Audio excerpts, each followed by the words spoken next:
All right. So this is episode one on that. Welcome, everyone, to Gacha Nightlife. We are a group of streamers, gacha players, and just pretty chill people that generally get together once every week, if possible, to watch some good old Kamen Rider or other activities, and then we just spend time chatting for a couple hours or so. I don't know, maybe longer, maybe shorter. After that, to pretty much get to know each other more and also just discuss anything else going on with each other. So going for introductions here. Yeah, my name is Fuji or Fujigamesh, as my Twitch handle is.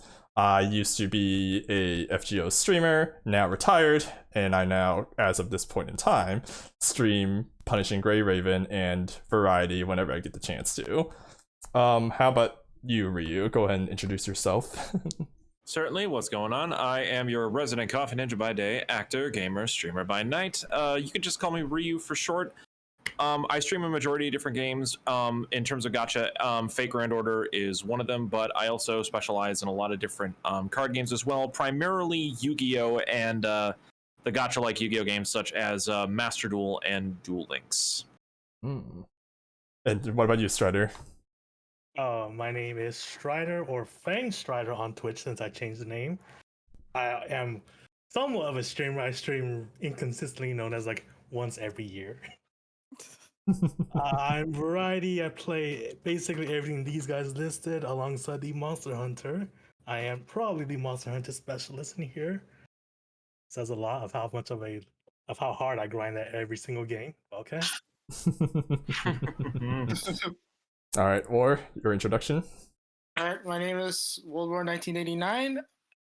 I go by Worf, as most of you know. I'm mostly a mod for Fuji's, Ryu, and someone's Isekai, mostly. And I played most of the games these guys mentioned, minus Yu-Gi-Oh! Because I'm just a fan. So that's it. And go ahead, Isekai, introduce your automata self. All right.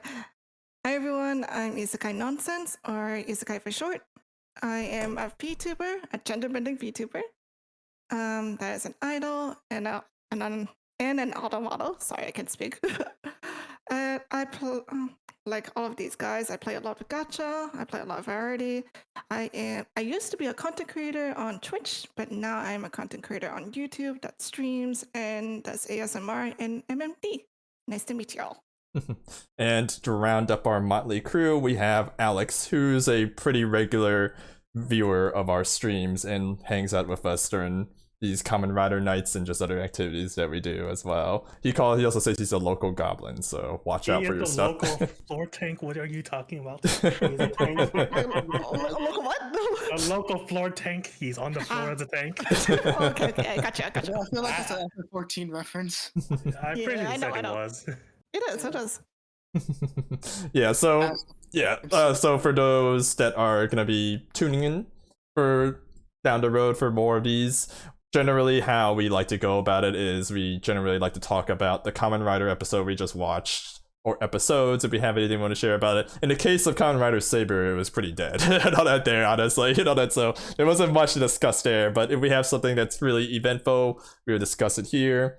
We also generally like to ask each other how our weeks has been, let's see what each other has been up to, and then we just go on to discussing pretty much random topics. Most of the time it's gaming related, but it may just be some random other topics too, just whatever our train of thought pretty much ends up transitioning to. And with that, to start it off, how has your week been? Pretty eventful. First of all, my fridge is dead, so I had to move most of my groceries to the other fridge on the garage. So no. Thanks. And the worst part is I have to wait until September 8th just to get it fixed. Are you like long? September 8th? Yeah, 8th, yeah. he says September 8th for an open window to fix it. No, that, wow.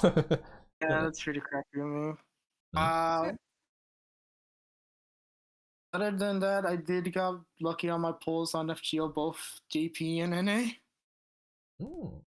Which I got Skyhawk on my NA account, and then I got Ipuki Summer on my JP account. Oh, nice on that there. Yeah, so it sounds like it's been some good gacha luck at least, despite the fridge problems there. Yep. Yeah, but I hope. Yeah, but I think my luck just ran out. So Let's hope not. Maybe it's just the start of a nice long lucky streak. I'm gonna just get the chant starter just to go shisho. Mapo tofu. Mapo tofu. What the fuck? Back to back, 3 of them. Oh God, no! Oh my God! Not like this. Don't let these. I'd rather die than get more mapo tofu. What about you, Strider? How's your week, man? School started for you this week, didn't it? No. I checked the calendar. It starts next week. Oh wow! So you mistaken it initially. Yeah, I did mistake because this is academic year begins yesterday, but it was school year or the instruction begins on the 29th. Oh, interesting. And all that. Yeah, so that was a mystery, but that was a stupid mystery. They usually even start on a Wednesday anyway. So does it start on a Monday for you this time, or? It's a Monday, Okay. the whole week. But this entire week has been pretty busy because my sister is getting married this weekend. Ooh. Wait, she was not married before? You know that? She did the Asian thing and known as she got taken to her husband's house. Oh, So she's been there for a couple weeks, and we finally decided on like the date like 2 weeks ago. And this entire week has just been nothing but running around, buying stuff, packing stuff, and moving stuff to fridges because we're all prepping. I will never understand the concept of like immediate fast weddings. I just don't get it. I mean, they made a show out of it. 90-day wedding, remember? Oh God, that's right. That's a thing. I never heard of it either. Yeah. Thanks, TLC. Yeah. Question: American television. Why do you keep doing this? Stop it. Get help. On TLC called 90-Day Fiance, where they meet the fiance and do the Oh, wedding. I know 90-day fiance. It's all over YouTube, man. God damn Wow. I'm not joking. It's all over YouTube. You get It's on recommended YouTube. this? No. I just see YouTubers reacting to it, and then it goes down that rabbit hole. Oh wow. Oh, you got that? Mine is just Breaking Bad stuff. I don't know if it's bad or worse than MTV's 13 and Pregnant, but I really don't want 13 to and know. pregnant. What? Oh, did you not know that that was a thing? I do. 13 and pregnant. I only remember 16 and pregnant. It was probably 16. It was probably 16 and pregnant, but still. Yeah, you got it wrong, buddy. You guys get recommended TV shows. What the hell am I getting? Then? I'm just remembering it off of just basic memory. Yeah. YouTube was over here recommending me random ads, stuff I never even watched. I'd rather take that. Yeah. I'd rather take the Prosekai ads than the shit I'm getting. What you want the Queen Blade ads? Prosekai. I don't know why I'm getting Queen Blade ads. Oh, my yeah, God. I'm getting those on my mobile version of YouTube too. Okay. So anything else, Strider? Other than that, nothing really. Just when I'm not running around getting mosquito bites all over my leg, I'm just playing games. Oh, so wait, like your sister has kids, doesn't she already? No, my older brother has. Oh, it's your older brother. Okay, I was a bit confused. I was like, get Asian household is actually okay. Them having kids but not getting married and all that. That's like wild there. Nah, that's the most insane thing I've ever heard of, Fuji. How blasphemous of you to say that. Damn, dude. Exactly. What about? All right, how's your week been, Alex? Anything you want to share with us as well? On that. And I guess in the meantime, Ryu, how about your week? How's your week been? Nothing but well, outside of working at the coffee shop, nothing too much. Oh, except for one thing. On the side, I also work with a local theater company that I helped start up back in like 2016, 2017. They've been doing a lot more stream stuff on Twitch, like they do like monthly readings and stuff like that, and they enlist my services to run the stream and sometimes tag in for people that dropped out to read. I got to read a show with my little brother, where we were actually both long lost brothers, so that was kind of fun. That's something. So it was pretty fun. Plus, I mean, it's me. I love reading Shakespeare. It's one of my favorite things. Yeah, that sounds really fun. I mean, I did say one of my things was actor by night, so Yeah, you're making sure you lived that, yeah. yeah, I've been in like jeez, what is it at this point? 4 or 5 like different Shakespeare productions in the past 5 years. Ooh, Damn, that's dude. actually a lot more than usual. Yeah, it's actually really impressive for sure. Yeah. But yeah, other than that and the streaming, that's pretty much it. Oh, and also raging at the world that Konami cannot figure out how to make a proper ban list with their own system, but we'll get to that later. I'm saving my rage. Oh boy. I do have a topic that we can discuss later as well, so it's all right. But not regarding Konami, but yeah, something else that I'm sure you also did too. I know that. All right. But yeah, Alex this week. 2 separate friends of Alex went out of their way to recruit him to make short films with them. One of them, Alex says he's a writer for, and the other one, he's a cinematographer or an editor for the script. Ooh. Yeah, you've been going back from city to city, Sue meeting to Sue meeting, very busy. Wait, from city to city as in, because you're the cinematographer. Okay, yeah. So you actually have to be there in person. I was kind of confused initially. I was like, you have to actually go there in person, and then I reread that and I was like, okay, that makes much more sense. I mean, that's kind of fun though, right? Like, do you think that, that's actually like, have you been enjoying this, like, I guess, in a way, back to film stuff, and on that you're that type of deal? And like, this actually sounds kind of exciting. Yes. Yeah, Alex, the person with the actual profession in here. excuse me. You are on and off right now. That's the thing you need to consider. Yeah, that's the unfortunate thing in the life of an actor. Yeah. It reminds you of why you love film. Yeah. My boy.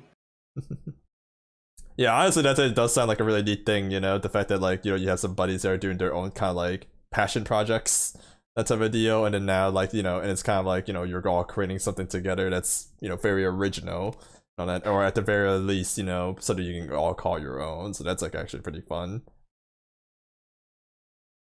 How's your week been, Isekai? Right now it's been really chill. It was busy the last couple of weeks, but anyway, I guess in a bad and a good way, but yeah, everything's sorted. I'm good for the time being. Oh my god. Was it just bad, like stream bad, or like personal life bad? No. Okay. A personal life bad-ish. I got scared, but it turns out to be nothing. Woo. Like, are you willing to share that with us, or you maybe not now, or something like that? Maybe not now. Okay, yeah. That's fine. Okay, yeah. I was kind of but I'm glad that it sounded like you worked it out, right? It sounded like Okay, yeah, that's good. I just got scared. That's all. Yeah, a medical /health scare, but it turns out to be nothing, and I'm like, oh my god. Oh, those are the worst. Speaking of like scares, like that in the US there's like this student debt forgiveness that recently passed or something like that, and it always reminds me of this fear. It always reminds me of this fear that I always had, because like the loans that I took when I was in uni or college and all that, they're not centralized. They all come from all these lending institutions, and one of my fears that I always had in the back of my mind is one day I'm gonna open the mailbox and I'm gonna get a letter from one of these lending institutions saying that I never paid back my loan to them, that type of deal, and it has accumulated interest in these last like 6 years or so, that type of deal. Okay. Yeah, mine wasn't paying off like medical bills, but it was just like literally like a health scare, and but it turns out to be nothing. Yeah. I mean, I imagine that was what it was. It was just it was just a scare portion, kind of reminded me of that type of deal. Because like that's one of the things because like I said, it's like the schools don't really do a good job telling you technically where your loans come from and all that type of deal. So sometimes like the only way you find out is like the loan institution just happened to send you an email about it, and then you just manage to like save it in time or something like that. It's so jank. Yeah, so like because that's how I found out mine was. I never knew where my loans came from. I just knew it came from the government. that type of deal. But then it turned out that some of these other loans came elsewhere too, and I only knew about it when they sent me an email, be like, "Oh yeah, you owe us blah blah blah." When I was getting ready to graduate, and I was like, "Oh gosh," and I always get fearful that maybe I missed one of those emails, and one of these days is gonna bite me in the ass. That type of deal. And on that, but so far I haven't gotten any FBI or IRS people coming after me yet, so I think I'm good on that right now. So imagine that FBI busting your room right now. Oh god, that just it kind of just reminds me of like swatting. I don't know how it Oh, was. Some yeah. video of a swatting room. By the way, how are you with your migraine since last night? I still have it. Oh. Yeah, I'm recording this with a migraine. Yay! you know that you Or could. not. It's alright. Your love for Kamen Rider superseded you resting your migraine or whatever. Like, I thought I told you guys before we started. I'm like, I have a migraine, but I'm here. All I heard was you weren't feeling too well. Yeah, I was lying. I was like, I could cure this Papega's migraine with a lewd. If that worked. I mean, to be fair, I came in a bit late, so Yeah. I missed that part. Yeah, I should have Well, you specified are- on my end when we began you. Yeah, Alex is like, I heard you, if that matters. Isekai. Thank you, Alex. Thank you. Oh, Please, someone heard me. I heard you. I I saw didn't that. want I to thought you acknowledge just it. said it went away. I'm sorry. Oh, shit. Yeah, I refuse to acknowledge it. I have a Why? migraine. Dude, what the fuck? Because you are always here, Isekai, even with a migraine. That is true, but still. He still shoots in the migraine as well, even though I keep Yes, telling her, you just don't push yourself. power through the pain. Yeah. Don't That's do it. why I don't acknowledge it, because you just power through it. So it's not a problem. Scare me when you when the migraine. Isekai is searching for acknowledgement for treatment for her migraines, the same way that I seek acknowledgement from people just to get cuddles. Fair. You get bunked later, Ryu. Am I wrong though? You get a cuddle from me tomorrow. Is it wrong to love? I said you're getting one tomorrow. I don't know, Ryu, the Mario Party love was pretty big when we were playing. Yeah, you're bringing it up on the recording, dude. Oh my god. We gave him a lot of love, it's fine. He clearly did not finish well with all the love. He wanted to murder us. Yeah, for me, yeah, my week has been kind of busy. And that, I actually so over the past couple weeks, as I think I told you guys, I was pretty much like working on my German CV and my application. That type of deal. And I finally submitted those today to my girlfriend's company. So we're gonna see how this goes. I like that. It's one of those things where I don't think they're really gonna do anything with it because because I don't speak German, and this is not one of those companies that looks like they're willing to hire English speakers. That type of deal. But like one of the recruiters seemed like he was like willing to entertain the idea, so we're like, okay, we're gonna try this out. That type of deal. But it's like worst case scenario, nothing changes and all that. Best case scenario, maybe we get some progression going on there. So we will see how that goes on that there. Other than that though, my week has been relatively chill. Work has been picking up more because I'm actually starting to redo real work now. That's how I deal. But I got a nice, amusing phone call from my manager the other day where it turned out they actually gave me a raise. Even though I hadn't been there for 4 months. That's how I deal. And the reason they gave me a raise was market adjustments. That's how I deal. Apparently they do it like twice a year, but I'm not 100% sure. But it's like, but I mean, I didn't expect any type of raise until at least a year from now. So it's like, what? That sounds sus. Yeah, I even told my manager as such. He's like, he's really chill. So like when he told like he called me, he's like, yeah, well, I bet you're wondering what this call is, and this call is I'm here to give you more money. And I told him like I'm instantly skeptical of what you just told me here, and like I literally said to him, so I get paid more and there's no strings attached. He's like, nope, no strings attached and all that. So there, he was like, Sus? That Sounds like a sounds severance so pay right there. weird. Manager, why you acting sus? where is this money coming from? From the mafia, obviously. But yeah, like apparently it's like, yeah, the company like always looks at the market and then like does like some market adjustments for like the employees like about twice a year to keep in line with it. I mean, like if you're curious, they give you a 3.3% raise on that there, which isn't technically in line with inflation, but compared to given that I didn't even work here for a year, so I don't even have a performance review yet, and that my last company wasn't willing to give me anything even that high, that type of deal, I was like, I take it as a big win. So I went from making like 81 to 84 now. That type of deal, well, nearly 84, which is like, yeah, I'll take it. It's gonna show up on my next paycheck too, so it's like that's actually really, so that's like, yeah, that's a very welcome surprise on it there. And over the weekend though, and this is what I was like earlier gonna say, I have something for Ryu, although we won't get too deep into it for for the sake of the viewers and anyone in this chat. I did watch the Dragon Ball Super movie. That. Let's go! And it was really good. It was really, really good. It was really good. So we won't go into too many details, Fuji. I gotta ask, like, what was your experience like? I thought it was fantastic. I thought pretty much, given what what they were doing with the movie, it pretty much, it did all the things you would want it to do, pretty much, like involving the characters and the cast, that type of deal. I thought it was pretty good. It was also like, it also felt like more of in a way, a Dragon Ball movie. It was like at times more lighthearted, and there was some jokes and stuff like that here and there, and all that. But there's also, you still had that, the classic Dragon Ball stuff that happens in the plot. And yeah, overall, I thought the characters were really good. The characters were really fun. And all that, the new people, the new characters, and all that, and then this, the supporting cast getting their time to shine. I thought they did everything, like, for given the cast it had. It had pretty much all you really wanted from it. That type of deal. So like, I definitely enjoyed it quite a bit. Yeah, I definitely agree. This was, so I've seen every single Dragon Ball film in theaters since Battle of God first dropped back in about 2013, and like, I love seeing these movies in theaters. I got to see this on the Ultra screen at my theater, which, oh man, packed house full of every single kind of Dragon Ball fan you can imaginable. New, old, only watched Z, only watched original Dragon Ball, only seen Super.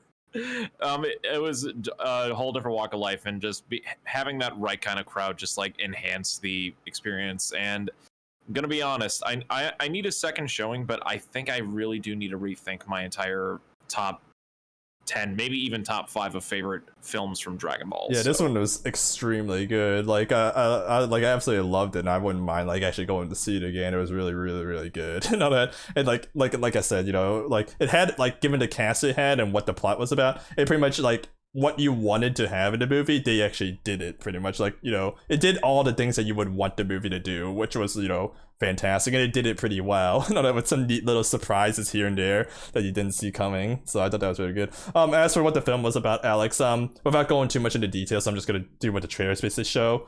The Red Ribbon Army creates 2 androids that are there that pretty much go and attack Piccolo and Gohan. That type of deal. That's more or less what it is. The Red Ribbon Army's back. They create a couple androids, and they are going to hunt down Gohan and Piccolo, pretty much. That and everything, and androids think they're superheroes, basically. With the new leader of the Red Ribbon Army being voiced by Mario himself, Charles Martinet. Oh, Yeah.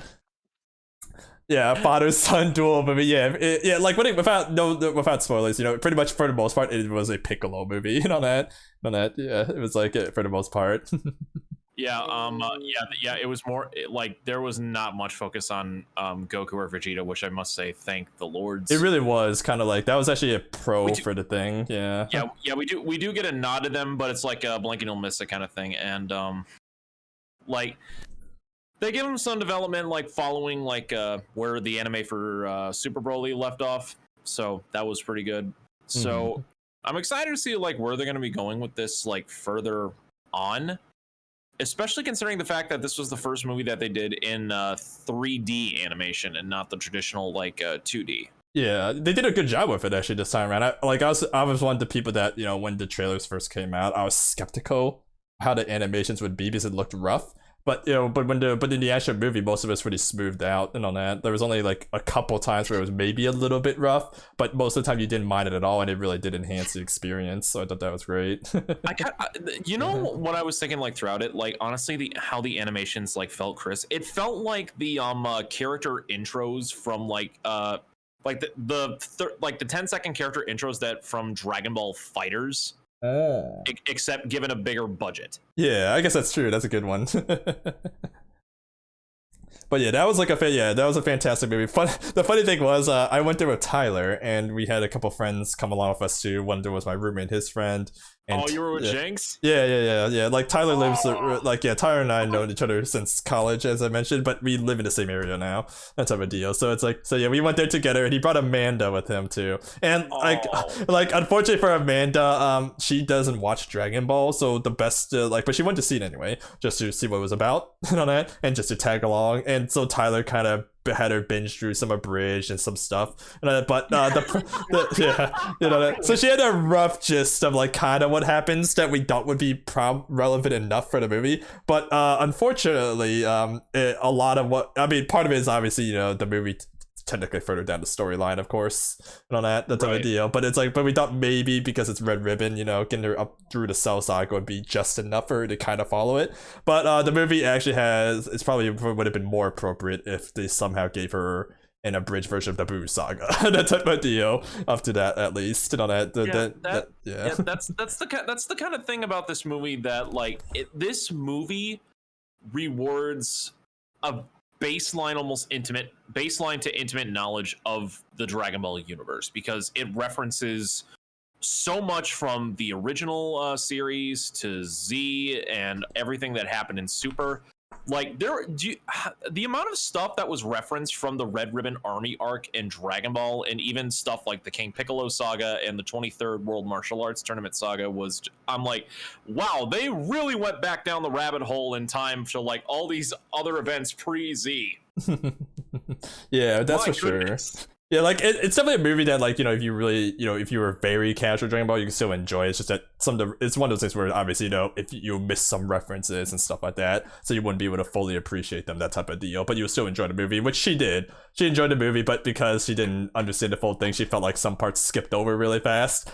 Because she was watching it, her knowledge was up to the Cell Saga and all that, and she was wondering why the Vegeta and Goku segment was really short and all that, because because they're kind of like the central characters for a long time in Z and all that. That's how they're the hero, man. Yeah, exactly. So the fact that they didn't get too much screen time in this movie kind of threw her off a little bit. But what was funny was when we went to the movie, the fun fact was when we went to watch Super Broly, Tyler and I sat in front of these kids, and there was this kid, and there was this kid that was I guess he was with his grandpa or something. He was acting like a know-it-all about the entire show, when he really wasn't. He was he recognized Frieza, and then when Frieza, I can't remember what line it was, but he was Frieza was talking about something, the kid was what's Frieza never did that, or something like that there. He said it's so shocked. And then when we went to the theater this time around, the theater was mostly empty, but then when it was getting ready to start, a minute or two did people actually start trickling in, and what trickled in was I guess these two dads and all that, who are buddies, and they brought their kids along, and they pretty much took up the entire row of seats there, and of course it happened to be the one right behind us, that type of deal. So Tyler, when he saw all the that line of kids and all that, that he just gave me this really tired, exasperated look, here we go again. I wish you took a picture of that. And all that, but it was it was really funny, and it's the kids were they were excited because they seen some Dragon Ball and stuff like that, and then and their dads were there to babysit them and whatnot, and we thought it was pretty bad because we're oh, it's kids, it'll just be too loud. And there was and to their credit though, to the kids' credit, there was I think a couple that did get pretty loud and started talking during the movie at times during segments, but then some of their other fellow kids would be shh, and all that, and shut them down and all that. Give those kids a cookie. Give the shushers a cookie. Yeah, so the dads only actually had to quiet them down once, and then the other kids had to do it again. I think if I had to guess, I think it was the one that was on the right side behind me, because he was rather quiet at the kids, but he seemed like he was actually really interested in the film. Not that the other ones weren't, but he was able to kind of control his outbursts more on that. And then, but there was the music thing about it too was there was this kid that sat behind me that for some reason throughout the entire movie he was humming kind of softly, and it was kind of creepy to be honest there. Whenever you got to the quieter parts of the movie that, you could hear him just humming for some reason, that. And so it's I wasn't sure what that was about there. The but yeah, in the end though, yeah, it was like that was probably the highlight of the weekend though. It was fantastic. Loved the movie and definitely want to see it again. That's it for sure. But it was like all you could really ask for like for the movie like that. So that was fantastic. Other than that though, like I've like besides like the movie and work on the German stuff and all that type of deal, but I haven't really been doing too much. Like there wasn't anything too eventful going on. My girlfriend's birthday is this weekend though, so like that, so we're gonna just probably like do some stuff together. On that, she's gonna open her gifts and whatnot. That'll be really fun, I think. On that, she just got back from a trip from Barcelona in Spain. Ooh. Yeah, as And well. happy birthday to her. Yeah, tell her that. Yeah, definitely. Tell her happy birthday. He's okay. Yeah, like She yeah. deserves cake. Give her cake. Just give her money to buy cake. Yeah, sure. It's fine. We can ship it. Oh, choking out. World. Isekai just money. wants cake. Like there's Maybe not right now though. I'll give you money for cake. Don't there's some like this is a little fun historical fact, but like for all the shit that we give the U.S. military and how much they spend on it, their logistics are actually really good, and there's been stories throughout like the wars, like the two world wars, that actually highlighted that. Like the First World War, there's a story about how like a German found like they like so back there. So like a little bit of context without getting too deep into it for some of you that probably aren't gonna fall asleep if I do.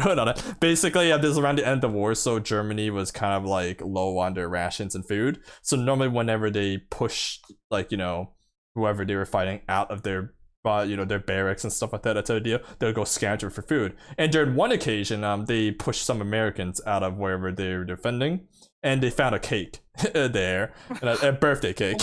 So the captain there, like that, reached out to like his subordinate and asked the guy to describe to him what the heck he was seeing in front of him. The subordinate tells him that it was a cake. It looks like it's someone's birthday because it had like happy birthday whatever on it. And the captain then reprimands him, saying, "No, that's not a cake." He's like, what this means is that the Americans are somehow able to fight a war overseas and still send birthday cakes to their soldiers on the front line and all that type of deal and all that. And then something that happened during World War II that's an amusing fun fact is the entire time that the Americans were fighting the Japanese, they had ships that were just purely filled with ice cream in them. That type of deal. No weapons, no like no soldiers or anything. It was ships that was just there to store and hold ice cream for the soldiers. That type of deal. That's so while they were battling all these navies and whatnot, hopping from island to island, they had these ice cream ships literally sailing along with them to serve the soldiers ice cream and then whenever they were done or whatever. Which is like logistical supplies. Which is kind of like insane, which is actually kind of crazy when you think about it. It's like, why would you like the fact that Americans are able to actually just get all these like luxury foods more or less and all that the entire time while fighting a war overseas. Ice cream for ice cream. Yeah. The final moments was ice cream for them.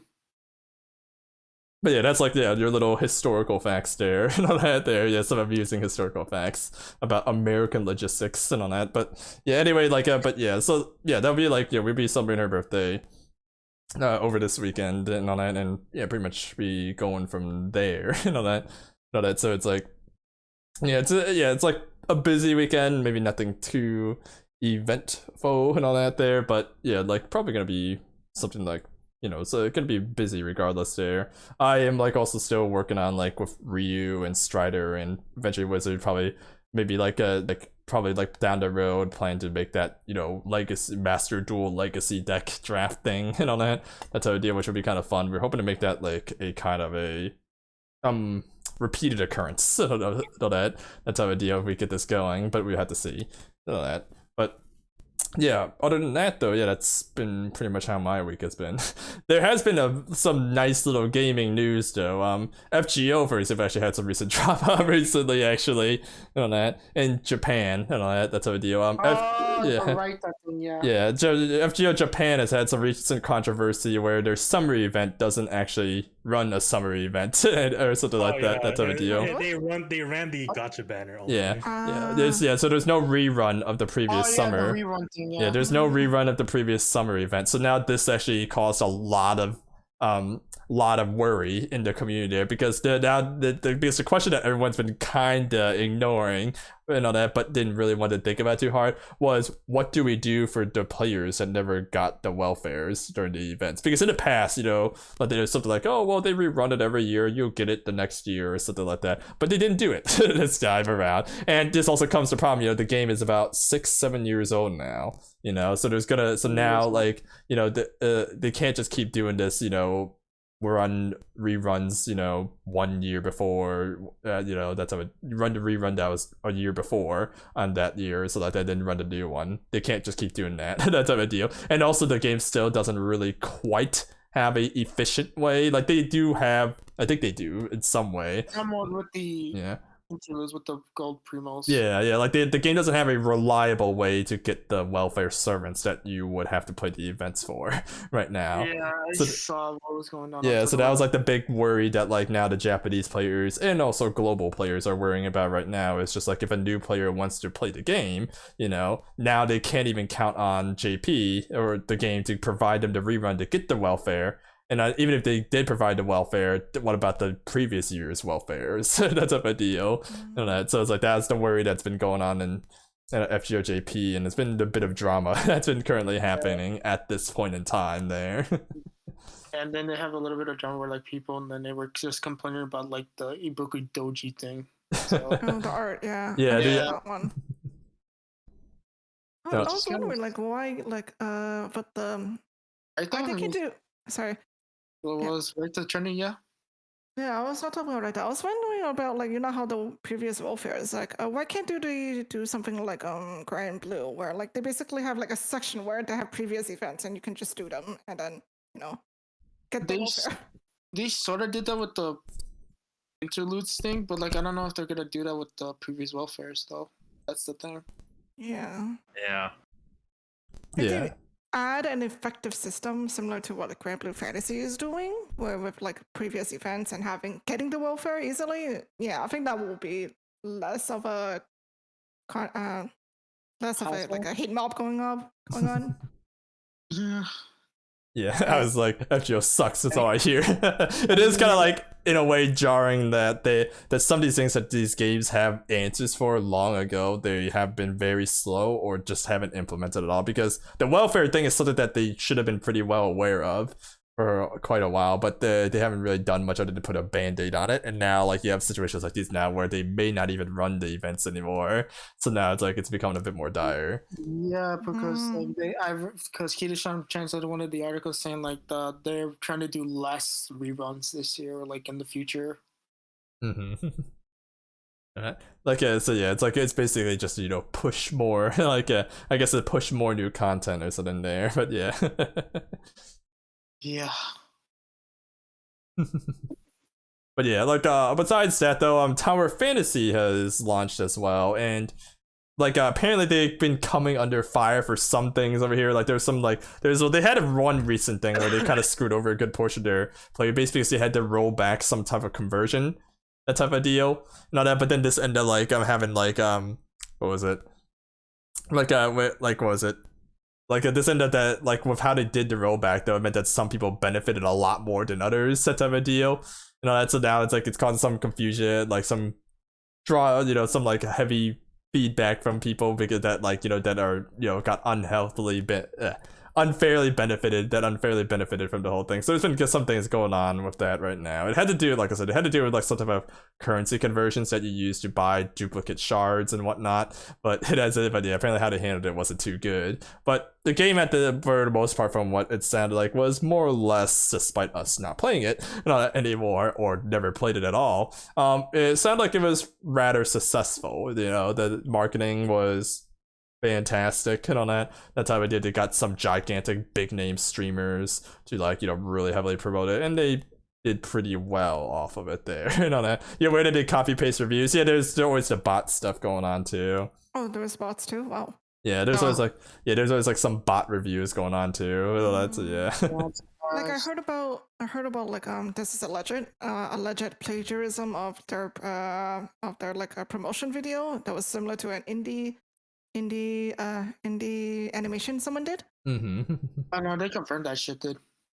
Yeah, that was like that was the thing too. Yeah, they confirmed that like they also pretty much stole assets or traced assets and as well. Like, I'm saying alleged because lawsuits.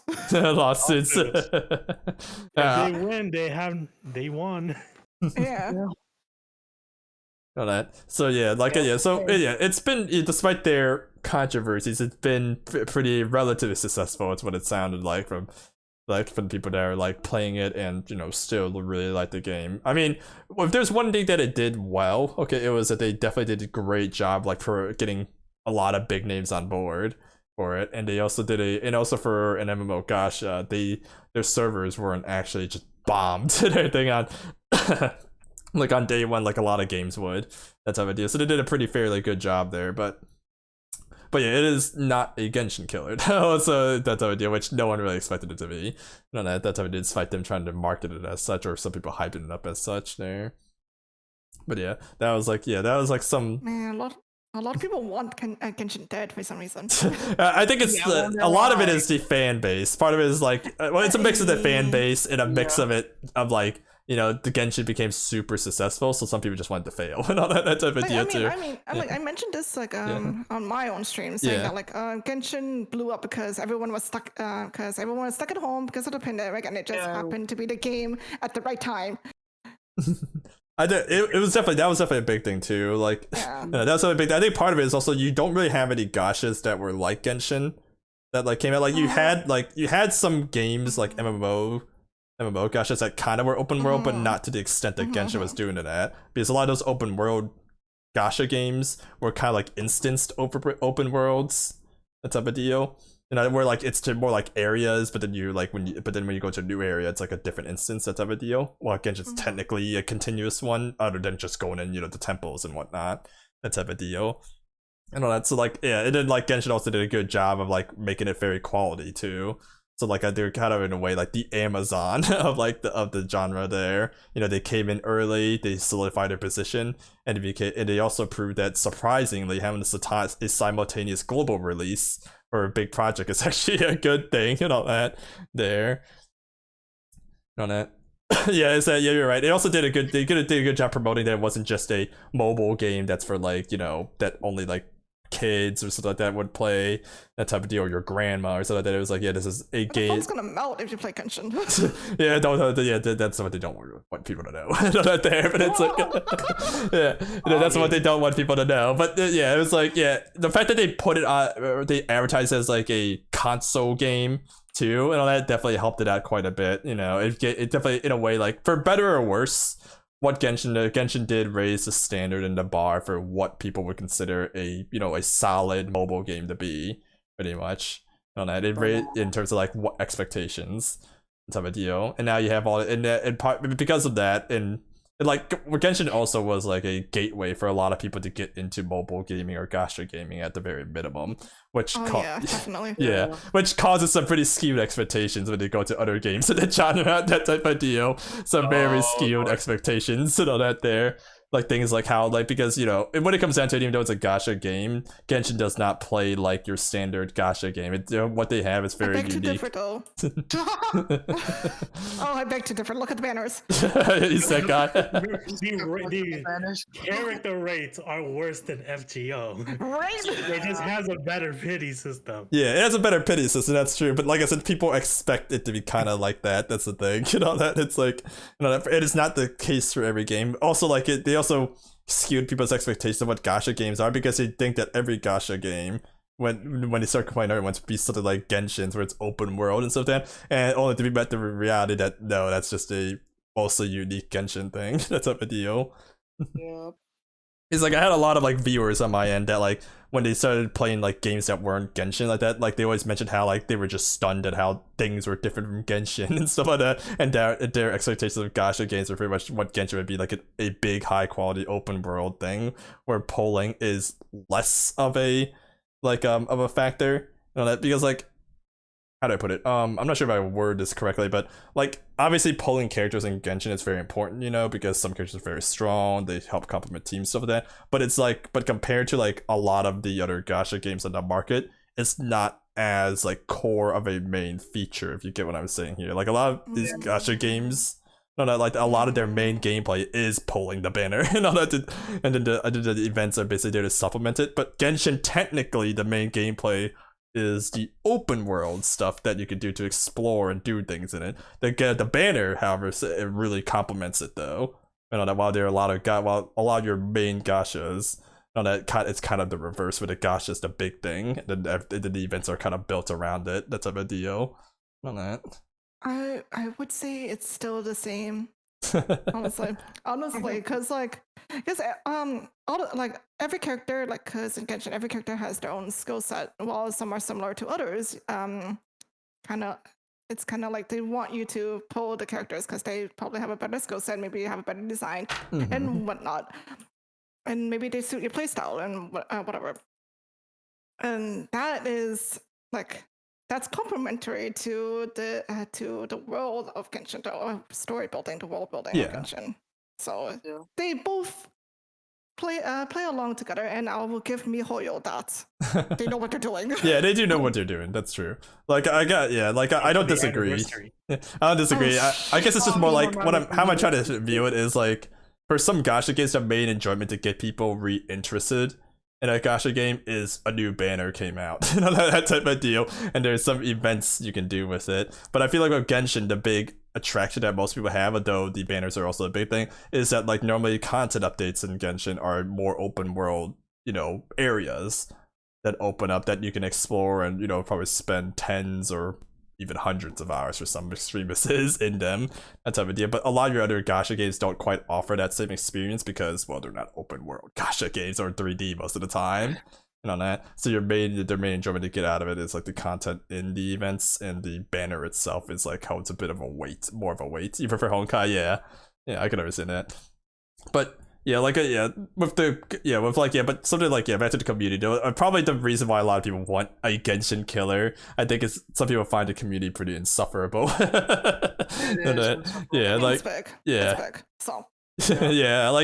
probably one of those elements where, like, you know, part of it is like it's a big community, so, you know, you're like the minority gets a louder voice than probably other gacha game communities would. Part of it is that. Part of it is also because it's a lot of people's first gacha games. It's also, that means it's all their only gacha game, and because that they have this thing where, like, it's kind of like in a way Demon Slayer right now, where a lot of people that where there are a lot of people that would claim Demon Slayer is the greatest anime of all time, but they rarely saw other animes, you know, that type of deal, other than your very mainstream ones, that type of deal, where like a lot of their entry into that particular genre is like this particular thing. Like, I know for Demon Slayer and Attack on Titan, those are like, for a lot of people that never watch animes, that was like their anime they really got into, to kind of started getting a bit more interest in it, but they don't really watch anything else though. But they come out of it feeling like that is the greatest anime ever. That's a deal on that. And it's like, I feel like Genshin has like kind of that right now, where there's a lot of the people that,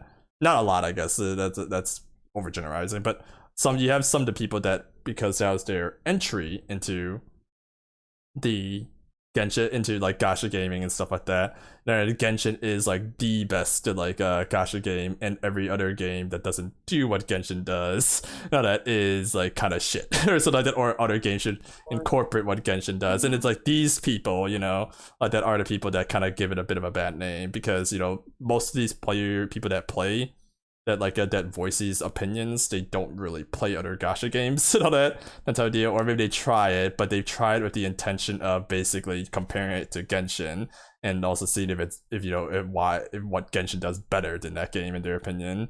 That type of deal, then appreciate it for what it is. I think this is why, like, so you have some of these things, and you also have some of the people that, like, you know, some of the community, like we talked a bit about like a couple weeks ago or so, about how there are people that, like, there's a huge debate in the Genshin community about should cutscenes be skippable, that type of deal, and all that. And this is kind of like, you know, yeah, it would be nice.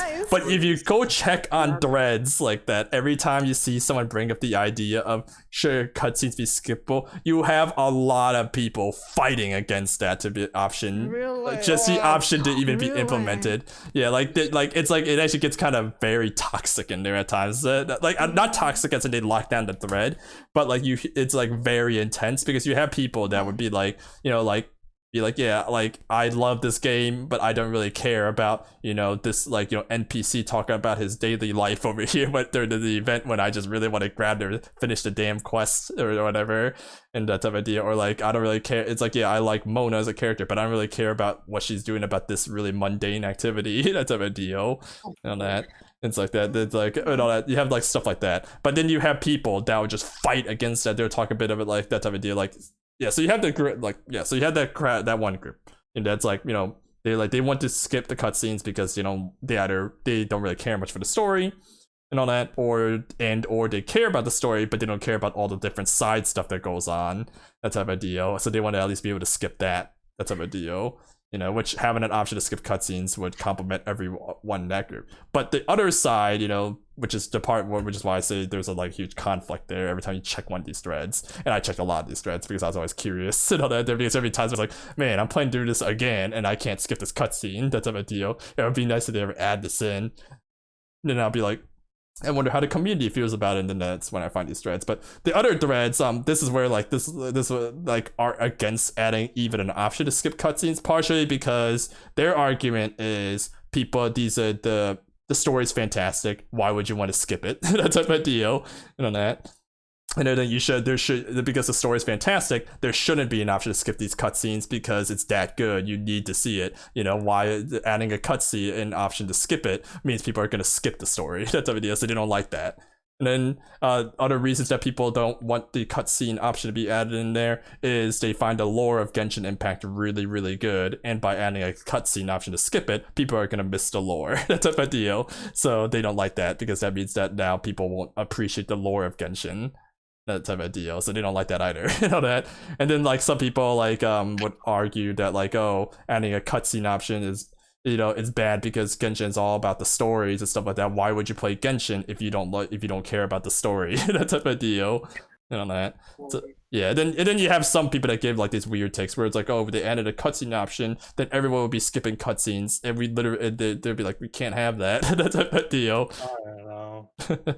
People are weird because this is their first game. Yeah, like yeah, I feel like a lot of this is, like I said, a lot of this is like, you know, a lot of the people that argue for a not to have a cutscene skip is like are that crowd of people I say where Genshin is their gateway into either gaming or gacha gaming, and because they put it on a pedestal, you know, that type of deal. You know, this is like their holy grail. So like the idea that someone would dare suggest a cutscene option to skip or just skip into cutscenes is like blasphemous to them.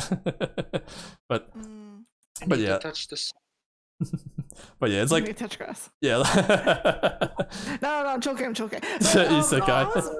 I was wondering, like, okay, how about like putting aside skippable cutscenes? Why not getting you know how what's it, a text log? Because we don't have that. Yeah, that's yeah. People, I think there's like that one. People are generally more universally accepted of, from what I can tell. There, yeah, because like that, if you really like the story and you somehow missed it by accident, you want to go back, but you can't. Yeah, like one of the things that people are generally on board with, like both sides of the cutscene arguments and all that, there are like, you know, having an archive. You know, that would be nice. So you could revisit, you know, nice cutscenes that happened during the story or moments that you know want to revisit. On that, you know, having something that you can, like you said, the text log that nowadays a lot of modern day gachas have, you know, that type of deal. So you don't actually, you know, if you're tapping, you actually, you know, you don't miss it or something like that. Generally everyone's okay with that. It's just the cutscene, the cutscene question is the one that kind of tears people apart there. You know, that type of deal. Yeah, okay, I'll throw a bone to that argument. How about if you already watched the cutscene and you want to skip it, but it's unskippable? So you would get annoyed by it, right? Yeah, like I see, some people are okay with having a cutscene option after that. That type of deal. Yeah. They're okay with that. It seems like the people that are against, like, you know, skipping cutscenes, they're more lenient towards that. But there's some people that really just don't care about the story, but they like the gameplay. Yeah. They like the open world aspect. They like, you know, the characters and how they play and that type of deal. But they don't care about the story. Those are the people that are like that. These anti-cutsceners that are very heavily against, because they feel like they don't appreciate the game.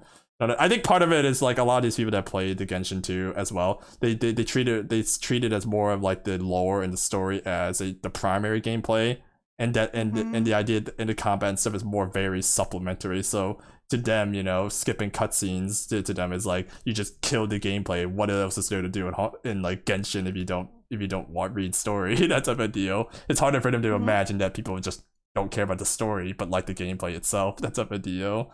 So like that's like, but yeah, it's always amusing because I revisit these threads every once in a while, and the opinions that's just how it always goes. And it doesn't look like MiHoYo is planning to add a cutscene skip anytime soon.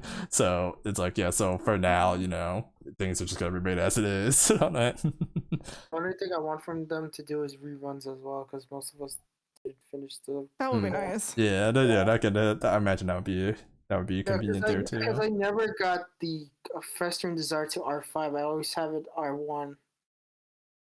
On that. And they fixed the artifact, the Oh, raisin. yeah, they need to fix that shit. I stopped playing because the fucking farming was so terrible. Oh yeah, the farming's terrible. Why do you think I don't farm? I would rather sit and do an entire FGO lotto to like 1,000 boxes than Genshin farming. Fuck that. Yeah, same dude. Yeah, like I hate every aspect of Genshin right now. That's my opinion. I'm getting like, that's fair. just farming like the same notes just to get like better stats for Kazuo. And like, all right, I give up. Fuck this. Yep.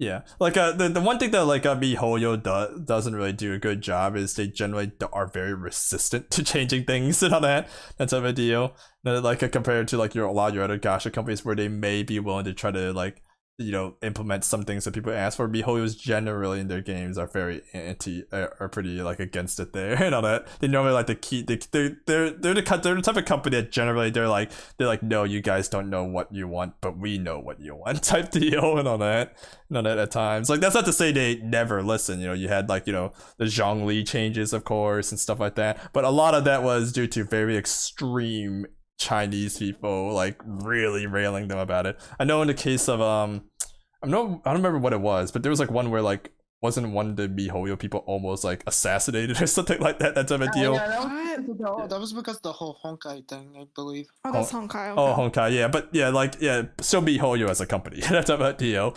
Not that. So like yeah, normally like when they do these changes, not only because the Chinese audience, which is obviously their main crowd, you know, like are heavily like against it, and they take extreme measures to basically force them to implement these changes. Although like apparently according to like a lot of the Chinese message boards like that, it seems like they're trying to take another approach to try to this time like find ways to where they can ignore the negative feedback but also not have them go to extreme lengths, that type of deal. Because they really don't like the idea of like making changes that they themselves don't want to do, that type of deal. But you know, for all intents and purposes, you know, regardless of company practices or whatever, they do make some pretty high quality games. Not there, you know, no one can really deny that. Honkai is a solid game, Genshin is an overwhelming success, and Star Rail is looking to be pretty successful too, along with Triple Z and all that type of deal. Zone. Yeah, it is 3 Z's, right? Or is it only 2? Yeah, 3Z. Okay, I was just making sure. Yeah, okay, I was just making sure. I was pretty sure it's 3 Z's, but it's like, yeah.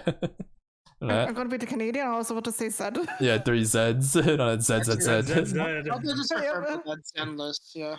For what it's worth. Zone 0. For what it's worth, the Europeans call it that too, Z. That's how they do. Yeah, most Europeans do. Yeah, for what it's worth, it's only the freedom people here that call it Z mostly. And Actually, I do like Z better than Z. Yeah, really? Huh. Yeah, Zen sounds very catchy. Zed. You gotta kill those Zeds. It was totally not related to League of Legends and how I tried to be good with Zed. Oh my god, dude.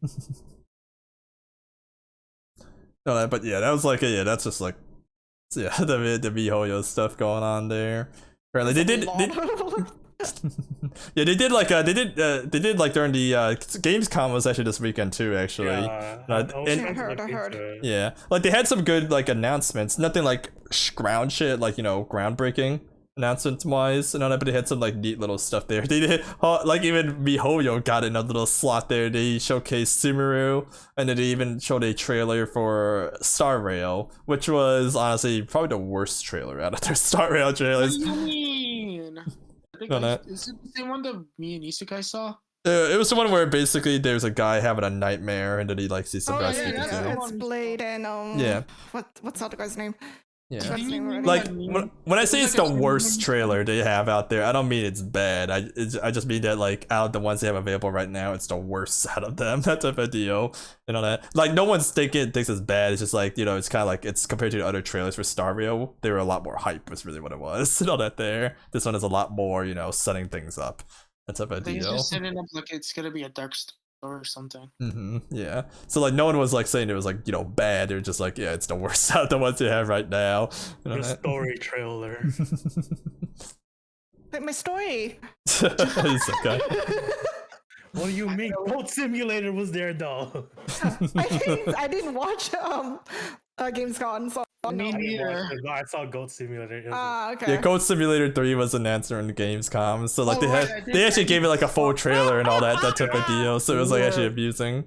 It was amazing. I've never It's been more finally happy. announced like Dead Island 2 now. Yeah, they did show a lot of it. They also showed more of Hogwarts, the Hogwarts game.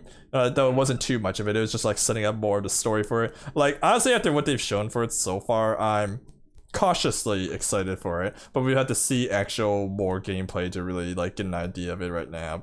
That type of deal. It's like the Hogwarts one looks like they're trying to make this a, you know, a blockbuster hit basically. That type of deal with what they're pouring into it. It's easily looking so far to be the most comprehensive Harry Potter experience that you can have, and the big plus is that it doesn't go over. You're not gonna see pretty much any of your familiar characters there. So it's like it's all very fresh. That type of deal. But yeah, I'm cautiously excited for it. That type of deal. I also just found out, funny enough, I never actually paid attention to where these were located. I found out that Gamescom was always in Germany, and I never noticed it before. You know, that type of deal. Yeah. Yeah, it's one of those things where like Gamescom's been around for like a decent amount of time. When we're hearing about it a while back, Yeah. I was just like, oh, I'm just too lazy. Yeah, like games. I knew it was in like Europe or something, but I never knew that it was like just in Germany nearly all the time. And apparently, like a fun fact about Gamescom was that Merkel, when she was the chancellor, actually endorsed it at one point, which made it like the first video game like convention, at least in Germany or something like that. That was like, you know, promoted by an actual head of state or something there. That's a big deal on that. So that was like an amusing thing there. But yeah, Gamescom. But yeah, like there was some like neat announcements there, but nothing like, you know, there wasn't anything new about Final Fantasy or something like that. That type of deal, like nothing like that. But you did have some neat stuff, like Destiny announced like another expansion, for example, that type of deal. And then you had like some other things like about some of the new games and the projects that were coming out. On that, but yeah, like yeah, it was pretty. Yeah, it was a pretty. I don't think it was a bad show this year though. It was like it had some nice stuff in there, but it wasn't a lot of your big titles though weren't weren't really present there. So it was just kind of like, you know, it was all right when it came down to it. Speaking of some little bit of news, EA and Koei. There's been rumors or a leak of some sort where EA and Koei are actually working on a game together. That type of deal. So there's speculation that this means that either this is going to be a Star Wars Muso game, which people of the Muso genre have been wanting for a long time, and all that type of deal. I can finally force push people to yeah, so like, yeah, so it's either, yeah, so people, right now the two ideas that people are thinking their collaboration probably is gonna be is either a Star Wars Muso game or a Dragon Age Muso game. That type of deal. That type of deal. So like, yeah, right now those are the two that people are thinking right now are gonna be the what is their secret project they're working on. Now it could easily not be any of those, because Koei in recent years have been kind of branching away from some hack and slashes and doing other things like their Fairy Tail RPG and some other games as well. on that type of deal. But it's like, but you know, they're first and foremost known for the Muso games, you know that. So that's so everyone's kind of like hoping it's a Star Wars Muso game. Obviously, you have some people troll and be like, they'd be like, come on guys, we all know it's a Sims Muso game, that type of deal. They're like, get ready to play as like, God, I'm hilarious.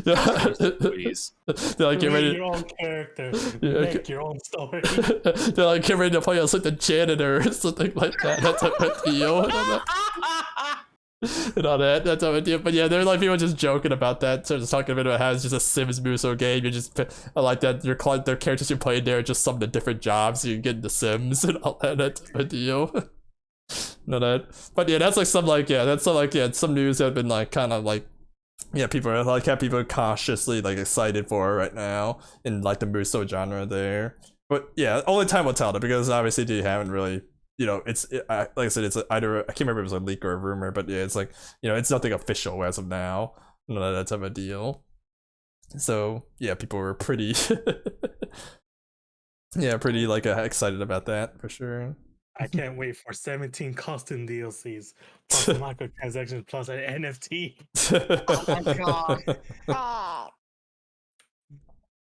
But yeah, like, the big one that everyone's hoping is Star Wars Muso game, and all that. You know, you play as your favorite, you know, Star Wars characters, mowing down tons of droids or clone troopers or whatever. That type of deal. On that. No, they're gonna add pod racing as well. It's gonna be Battlefront Muso. I'm not gonna say it. I'm not gonna say it. I'm not gonna say it. Say it. No. Say it. I can't. No, don't make me say it, please. Production. No, this is pod racing.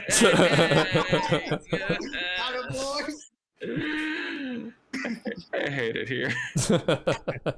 You gotta record it. I'm confused, but okay. Isekai. Oh, you're fine. That's why you don't have to get it. Okay. Only the Star Wars fans will get it. Okay. All like 5 of them remaining now.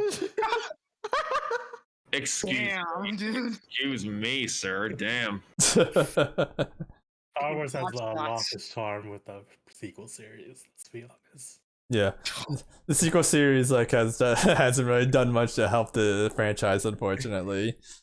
It's kind of like never like I would have never. Well, I guess maybe I kind of knew, but I never would have thought that the peak of it would have just been the first episode of the sequel series, where in the end that was just mainly a remake of A New Hope and all that. That's a video and all that. I mean, with all due respect, it found new life with stuff like The Mandalorian. Yeah, they did a good job with their like they're. I'm not sure if spin-off's the right word, but you get what I'm saying there. Yeah, it's like they did good with there. They bad in movies, but somehow they did well on small screens. What the fuck? Yeah, pretty much there.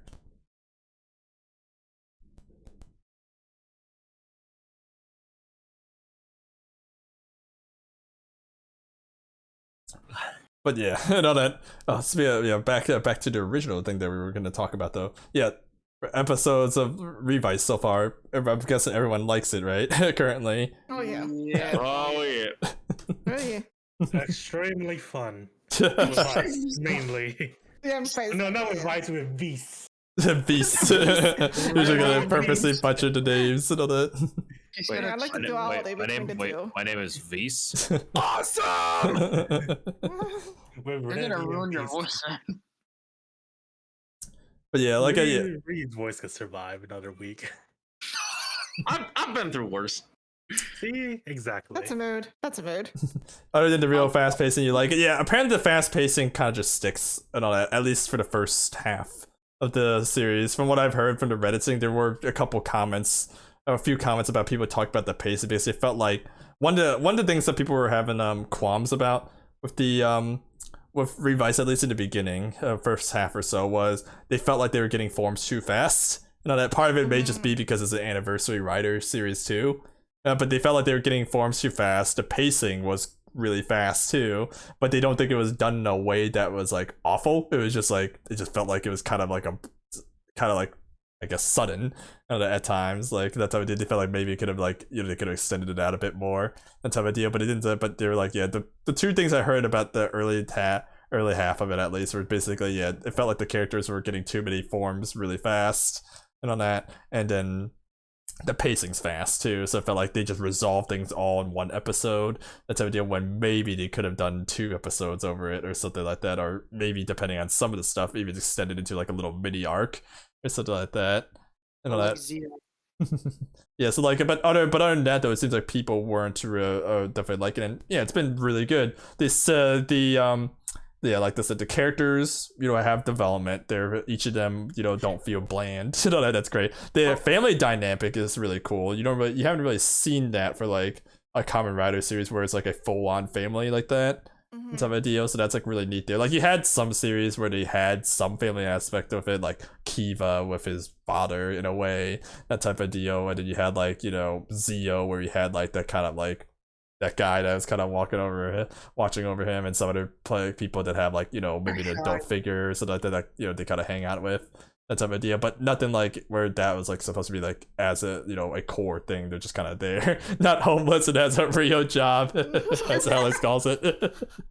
You're calling out O's, aren't you? I think he's thinking of O's. Yeah. It's like, hey, O's. I can't even think of anything. God damn. Yeah, like I think O's original job was something like he was a doctor or something, or a volunteer or something like that went to a war zone. He was the son of like a famous like politician or something like that. He got caught in a bombing. Okay, that was it. Okay, yeah, he you're started right. a civil war. To put it lightly. Yeah. In Africa. Yeah, pretty much that's the big thing there too. In the heart of deepest Africa, and I'm going to hell. Yeah, That kind of just reminds me of National Geographic. Yeah, I think that's what he's trying. I think that's what he's trying to do there. But yeah, so like they're definitely like with this one they're definitely been pretty creative too. Like the family dynamics really cool. They definitely a lot of the characters have a lot of personality to them, or at the very least Vice does. So that's a deal. And you do see like, and it does sound like the family members aren't just there to be sidelined later, that type of deal. It's like it looks like they will actually play some type of a decent supporting role throughout, instead of just kind of just being there later. The CGI is weird. Yeah, I could definitely agree with that. I think they're still using like it looked like Unreal for it, maybe. On that. Unreal Engine. Yeah, I mean like, that's the thing you got. That's the thing you have to get used to, like with Tokusatsu, especially Tokusatsu like in the 21st century, is that unfortunately CG is like not to the point where we can really make anything look that realistic. At least not at that kind of budget. I think that's just a GP thing. Yeah. With CGI at all. I mean, the CGI in 01 was kind of okay, better. That was surprisingly It well was one done. thing where it felt like they were using more actual models and just using CGI to move it. Oh yeah, that's her. Oh, the mammoth transformation, is that what you were talking about, Alex? On that? Mammoth transformation, the Deno one. Yeah. Yeah, Alex was just saying like the elephant transformation was the strangest. Yeah, like yeah, yeah. Especially when running around with train tracks. That was just not they don't never good. Yeah, like if it follows the trend of like what your Reiwa writers have been doing, eventually they kind of just tone it down and they don't really use it as much. That like a lot of these vehicle based stuff and all that, they only really just bring it out the first 10 episodes or so, and then it rarely sees time later. That type of deal. So you probably won't see too much of like heavy CGI to that extent like after some time. No Amazon or Black versions. On that. But yeah, it's been pretty good. Like the dead mans are a nice little name for the villains, for the like the category of villains that they're fighting there. It's kind of neat and all that overall. The villains themselves, as we talked a bit about, they have a lot of personality themselves. And in a way, they're kind of like charming, actually. That's a big deal. Like, they're evil, but they have a nice bit of like charisma in them that, you're intrigued by them. You're kind of curious, like, what they're up to at times compared to like Saber, of course. Saber's a low bar, but that's the previous one there. It's like where, you didn't really care what the villains were doing because they weren't doing anything interesting most of the time, nor were any of their characters really feeling that compelling. But here, all three of them seem like they have a personality of sorts. That's a big deal. That's all we ask. Be better than Saber. Yeah, Vice can be too much with the doorknob jokes. Yeah, I think Vice could definitely, like, yeah, it's a problem. You have Deadpool, constant jokes to something lands. Yeah, I could definitely see, like, for Vice, he may be too much for people there for sure. Because he's like, he's like Aldo, he's like the hype man to the max, which is, there's gonna be something that aren't gonna be, that may think that's pushing it a bit much, but it's been pretty entertaining. Like, I thought the camera work for the fights were pretty well done, like the cuts they were doing and how to transition to some of the stuff. That was actually really good overall. And like, the problem I had with Saber when watching most of the series was you couldn't quite follow the action because it did a lot of shaky cam and stuff like that type of deal. And here, while you have some, of course, every now and then, it felt like it was a lot more you could follow it much better, that type of deal. On that, it was like really neat overall there to be able to have that too. And like how they do some of the, and also how they go about the fights, like with the dynamic duel was actually pretty creative too most of the time, because sometimes it's not just, they transform and they just beat the shit out of the monsters. Like, there could be other like little conflicts that happen with their teamwork and whatnot that definitely changes how they go about it there too. So I thought that was like a neat thing they did too overall. Vice giving Iki the Cesaro swing. Alright, so yeah, like that was like, yeah, it's definitely been like, yeah, so far these first 4 episodes, yeah, very good. Definitely, yeah, very, very good, and definitely very excited. And like I said, they even give you like hints of like, what the, further down the road of like, like it looks like things are gonna maybe start getting serious with, him disappearing from the picture. That's a big deal there. And it's like, normally some series takes a while to get going before they introduce something like that. So it's like, it was kind of cool that they actually already introduced it by the end of episode 4 to give you like a hint of like what to expect. Yeah, exactly, foreshadowing. Ryu is delighted about the Rider bath times. His returns. Wait, what now? Yeah. You're excited about the bath times. Yeah, you're like, because it's obviously a callback to Kiva. yeah, okay? Exactly. The fact that you are settling on the thing that is the Kiva callback is impressive. It's about the show being meh. No, am I wrong though? No need for bath scenes. Confirm. But yeah, like yeah. Overall though, yeah, it's like, yeah, I do like everything that's been going on in the series generally when it comes to that. There are some small nuances, but it's been good. It's like very fun. I was like pretty much like excited to watch it throughout the entire time and wanted to see what was happening next. It didn't felt like there was a dull moment. Part of it was because it was fast paced too.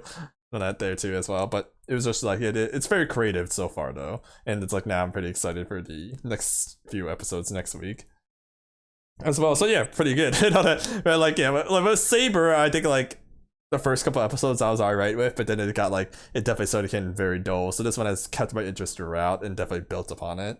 That's like really good. Oh man, Saber.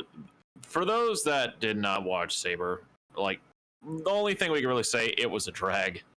It was a massive obstacle that had to be overcome. We were this close to dropping it like by episode 8 or something just to watch Amazons, to be honest. Which, by the way, thank you, War, for suggesting Amazons. Definitely go check it out. Yeah.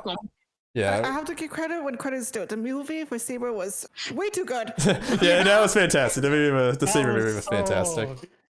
How is the Saber movie good, but the O's 10 anniversary special was a disappointment? How is this? I cannot accept a world where this is a thing. Should we add a little bit of spoilers about the O's movie, or just leave it at that? We should leave it. Yeah. Remember what I said? The ending was basically bird eats insect. You're not wrong. I hate that he's not wrong. Yeah, but now they're cards now, and you can buy them on Japan. Good luck with that, people, with the gacha. Yeah, you wanted to remake the Saber with the rider control. That if they ever do remake a Kamen Rider, that probably would be one of the ones they would have to remake. Yes, yeah, like as mentioned before, from what I read, like that apparently yes, like other than obviously the plot of Saber was originally different. Apparently the writer never really got to get as involved with this actual series itself as he wanted to, and the movie was more in line with what he wanted to make. That type of deal, which is why like it was very solid and much different in tone. That type of deal. On that. I'm surprised the crossover Sentai movie was good too. Yeah, the crossover wasn't bad either, that's true. But hey, we'll get to see Saber one more time once we get to the Revice movie. The Revice crossover movie. That's it. Like so you will see how that one goes there. That one happens before the actual Saber movie, so yeah. Spirits be gone from this house. Wow. This isn't Ghost. Ghost always shows up. Free. Yeah, Ghost's actor is very available. It seems he's shown in like a lot of crossovers, so he's definitely very available. Just imagine his actor popped in behind Ryu.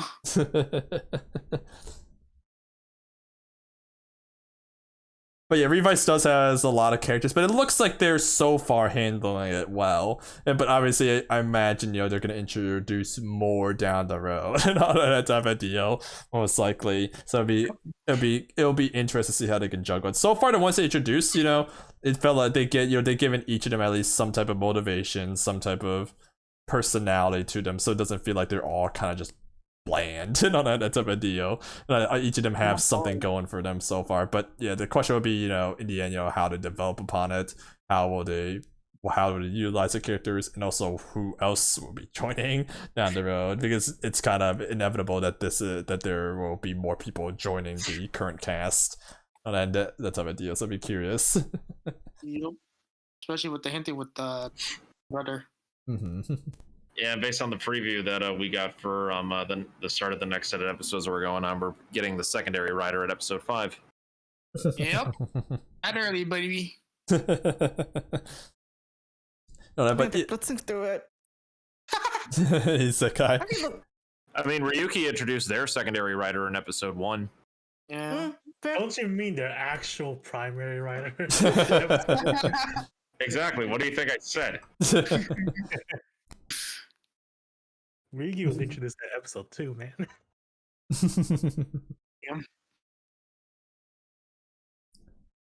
Yeah, it is actually confirmed that that like there will be a Geats and what was it, Revice crossover movie as well, a movie war. That's actually been confirmed. That, so yeah, they confirmed it on Twitter. Yeah, so that'd be coming out around the holidays there. December, let's go. Are we gonna watch that too? Yeah. Yeah, we will when we get to that point, yeah. No, that for sure. But yeah, that'd be I think that'd be technically the first actual movie war. I'm not sure Beyond Generations technically counts and all that type of deal. So it's yeah, but it'll be the first official movie war in a while. That type of deal, because they couldn't do one with 01 and Saber, and they didn't quite do one with Saber and Revice unless you count Beyond Generations. So yeah, it's been a while. Sort of kind of counts if you think about it deeply. Yeah, yeah, for sure. Yeah, Alex is I will not buy the figures, so I have made my choice. Oh, shame. You're gonna buy the figures. I mean, I think it's good that you already got some Kamen Rider figures yourself, Alex, as it is, I'm saving up for the Rising Hopper one, so wish me luck on that one. A jump to the sky turns to a rider kick. That's realizing. Doesn't matter, it's still true. I'm just waiting one day when they announce this Arc 1 figure so I can get that one. Give me a few more eps. And they already announced the Arc 0 one, so good luck with that. What about Arc Scorpion? You want that? Not really, no. Regular Horobi is actually pretty good already. Yeah, it's really good. What about Hell Rising Hopper? I think that one's getting a figure soon. Let's go. I already know that Eden already got his figure. Yeah, that movie was really interesting, the 01 movie and all that there. No, that was an interesting movie. I thought it was a fun movie, maybe good even, but yeah, it was definitely like one of those where like it definitely felt like it was a bit short, unfortunately, just It because was too unclear in what it was trying to deliver. The only funny part was with the Jin and Fool one with the jet. Oh yeah, that Oh, was yeah. great. Yeah, you had a field day on that one. You should. I did. was I like good. that. Hey, they arrived late as well. Remember, They did. had to get one pickup. Something that always like kind of like that always confused me to this day is like how Woes never really got an EY after the Gates Majesty special, that type of deal. After I will never forgive them for that. they didn't give him one in the movie war. They didn't give him one in the Decade one, that type of deal. But it was like, yeah, it was kind of wild that they just really didn't bother like giving him any EYs anymore at that point. So wait, what do you have against Woes? What do you have against my boy Woes? We didn't pay him enough to get the OI. Sorry. The problem, the tricky thing is too, like after Zio ends, like that, like following what actually happens after, it's kind of hazy because like technically Sogo doesn't regain his memories in a way. That type of deal. Like he kind of does. Like in the Gates Majesty special, for example, like that he doesn't regain his memory along with Tsukuyomi, but Gates does. that type of deal. That's a real tricky part in that one. Yeah, like Tsukuyomi and and Sogo, they don't have their memories. That type of deal in that one by the end of that special, but Gates gets it back. But then when you get to the Cade special, that type of deal, it looks like they kind of get it. Like it's weird because it looks like Sogo by the end of that special actually gets his memories back in a way, or starting to. But Gates and them don't quite remember it. That type of deal. So it's like so that's like the confusing thing about that one. It's consistency. They have consistency issue on that department. Yeah. Think of the game. Right. But yeah, it's like that's one of those things that's like, it's very confusing there that they did after the series ended there. Oh, this current special with the Kamen Rider girls, they did bring back Tsukuyomi. I don't know how that goes. I need to see that. That is true, yeah. Izu's back for that one too, of course. So that's everyone was happy about that. And then Poppy too. Mm-hmm. It's only 18 minutes. That's short. Oh. Yeah, Isekai. I can link it right now if you want. Isekai. Are we gonna watch it or no? Maybe as a supplementary thing, but I wouldn't. Oh, okay. Maybe what that means is just watch it on your own if you want to. Down the road, maybe we might check it out as an option, but there's no guarantee on that. It's like, okay, then I'll hold it off then. No. I would say watch it. I would just say just throw it at me then. Yeah, throw it at me. Yeah, I would just say just watch it. There's no guarantee we'll ever check it out, so don't wait on the account of that. If we do ever get to watching it down the road, then you always have the option to be like, I'm outie, sorry, or like, I'll watch it again. It's a deal. Mm-hmm. But yeah, like probably one of the interesting things that we're just to see down the road is like, well, like is Soko gonna be the new Decade? It's pretty much what it is in the movies. Because the actor did say he doesn't want to come back right after the special. Yeah. So he said he was done. He originally said he was done after CEO itself, but due to COVID, he decided he'll return to make one more special. That was just why he came back for that one there. And that. But yeah, and Soko so far has appeared in the Super Sentai crossover, where he actually looked like, in terms of character development, he figured out how to use the Zeo, Grand Zeo form better and all that. That's a video during that interim. We saw a giant almost Zeo at the movie. That wasn't pretty good. That was pretty great. But Grand Zeo is still the worst. Yeah, when some of these anniversary riders always getting really bad final forms. It's like K21, baby. K21. that So one moment. with the cards, right? Yeah. With the more cards. Yeah, even on the cape and stuff like that. Giant chest plate and a cape. A giant and a larger head crest. That moment you realize that the only anniversary rider, aka Forze, which technically isn't too much of an anniversary rider, has the best form with cosmic states.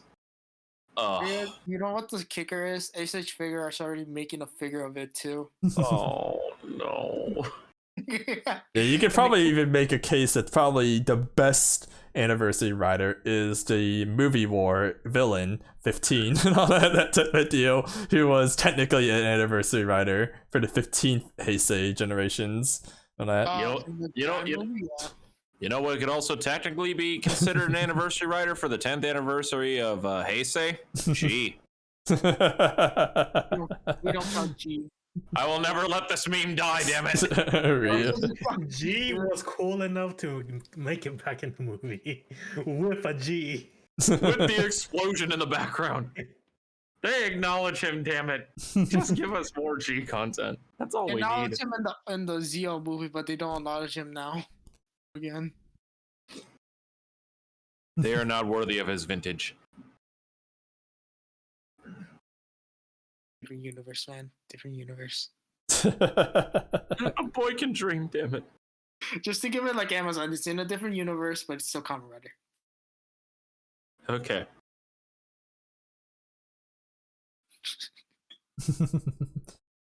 Okay.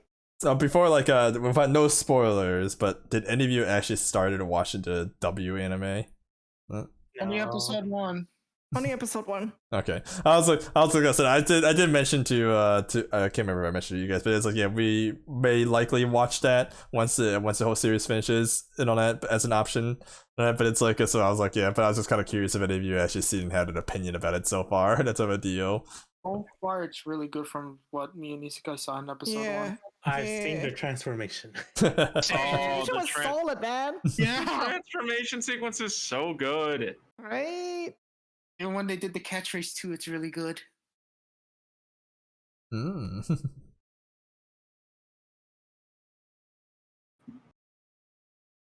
that's good. That's something. Yeah, I was like, I see a hot chick. That's it. Bruh.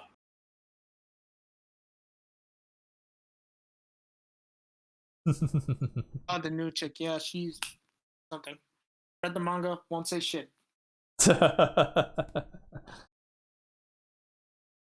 Yeah, that's good. That's good news to hear. That at least the first episode has been solid. I was kind of worried about, like, oh no, what if it just bombs already on episode 1? But with that type of animation and the fucking its adaptation of a cool, good manga, no, it's not gonna bomb. Mm-hmm. I think yeah, the general consensus was like everyone's just hyped.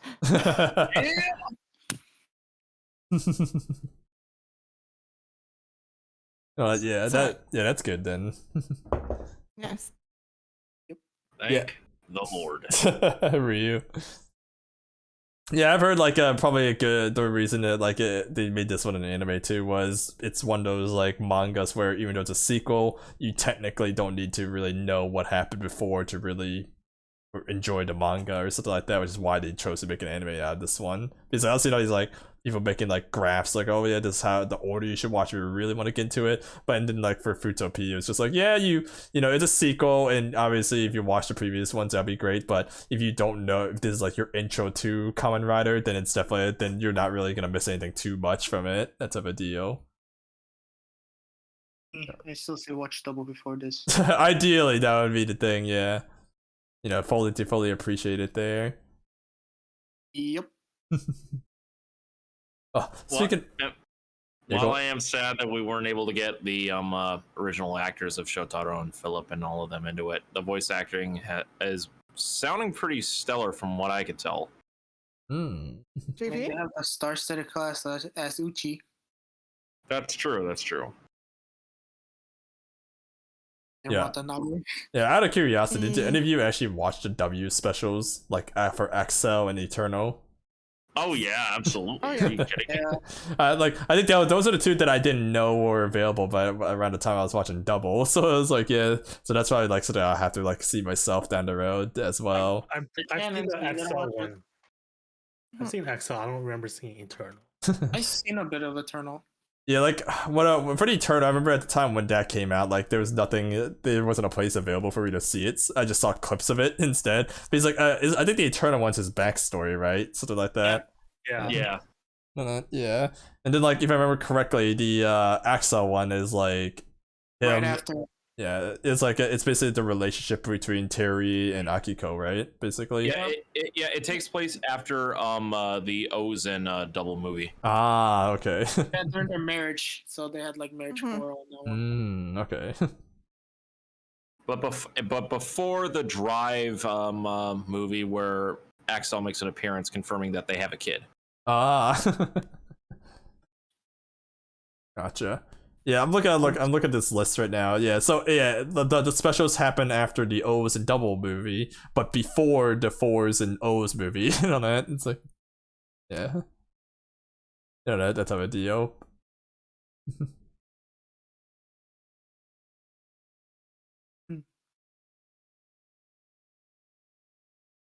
Yeah, I definitely need to check out those specials then.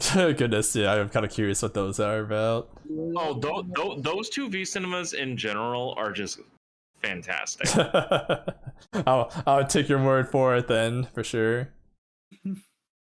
No, but yeah, like that probably something like we can always explore down the road. Is like watch some of the V cinemas of some of the series, you know, that type of deal. Because like obviously, technically, they do expand upon the universe of what happened, you know, after like the respective movies and stuff like that. It's just that for the sake of, you know, main timeline stuff and what they would do with the writers. Normally, you just need to watch the movies. You know, you don't need the V cinema stuff are just extras on that most of the time. or lore. Lore. Yeah, exactly. Expansion of like the lore and whatnot. Treat it like it's DLC. In a way, they kind of are V cinemas. You know that they kind of are like DLC. Yeah. All right. So, Yeah. Anyway, So- it is pretty late right now here, so I think we'll go ahead and call it a night here. All right. Yep. But yeah, thanks for showing up for Kamen Rider night. So that hopefully, yeah, we'll be back here next week. I'm trying to. I need to take a look really quick. What's next week? Okay, no, I should be fine. Okay, because like the reason I'm asking about it, I say that is because my sister's birthday is coming up soon, so I was just making sure that that doesn't like it's not a lot sooner than I thought it was or something there. If you're curious, her birthday's on the 13th, you know, that's so I still have like a couple weeks, you know, that type of deal. Hello. Yeah, so I was just making sure, but yeah. Either way, yeah, you all have a good night, and I'll talk to you all later. Yep. You as well as Fuji. Night, everyone. Yep. Night. Hey.